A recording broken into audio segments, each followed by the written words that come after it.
நாங்கள் இன்றைக்கு கச்சான் அல்வா செய்ய போகிறோம். கச்சான் அல்வா செய்கிறதுக்கு நான் இன்றைக்கு 600 கிராம் கச்சான் வச்சுருக்கிறேன். அதோட சீனி வந்து 450 கிராம் சீனி வச்சுருக்கிறேன்.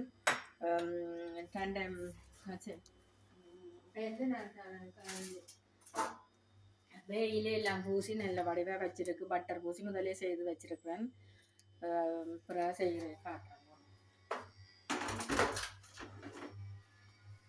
இதெல்லாம் சீனியை போட்டு அடப்பை மூட்டி போட்டு சீனியை போட்டு மெல்லிய கணலில் வச்சு சீனியை அதே இதில் வச்சு கரைக்கிறது. தண்ணி விடாமலுக்கு அதுலேயே கரைக்கும்.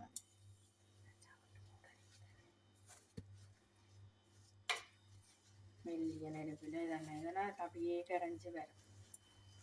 இதுக்கு ஒரு 2 தேக்கரண்டி பட்டர், அது தேக்கரண்டி 3 தேக்கரண்டி பட்டர் போடணும். இதுக்கு 200 கிராமுக்கு 1 தேக்கரண்டி பட்டர்.